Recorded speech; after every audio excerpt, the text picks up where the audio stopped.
If you've been listening to Dr. McGee for long, you're aware that there are many apparent contradictions in Scripture. But he shows us that on closer inspection, there's really no contradiction at all.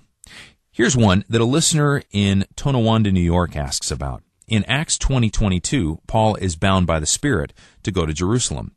And yet in chapter 21, verse 4, certain disciples warn Paul through the Spirit not to go to Jerusalem. And then there seems to be a contradiction when Paul takes a vow of purification when he gets to Jerusalem. That seems to be contrary to his teaching in the book of Galatians. Was he correct in what he was doing? I'll begin with your last question.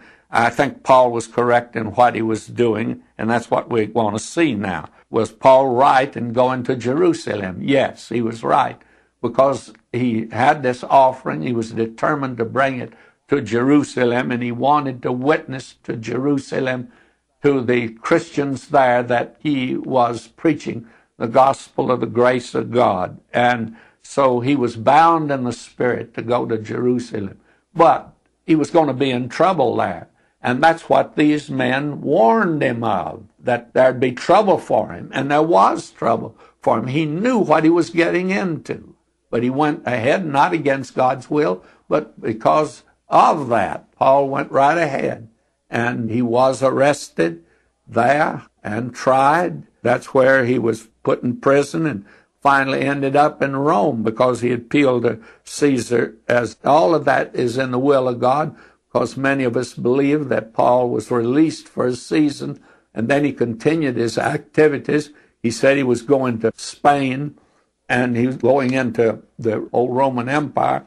I personally think he went to England. Paul could finish up and say, I have finished my course. I've kept the faith, and so on. Paul finished his course. He touched all the bases. He went everywhere God intended him to do. And so the thing that he did was entirely right. There's nothing wrong in what he did. These men, they are warning him.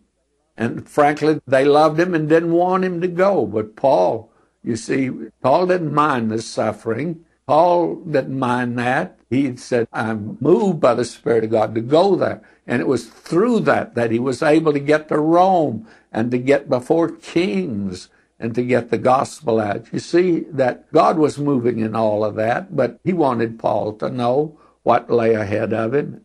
And one of the reasons that you and I, he doesn't tell us what lies ahead of us, is we'd chicken out and wouldn't go. I'm afraid that if the Lord told me some of the things that I would have encountered in the things I've encountered in the past, I don't think I would have gone there. I don't think I would have done the thing that I think he wanted me to do. I feel like I'd chickened out on it. So he doesn't let us know today, and it's a pretty good thing that he doesn't.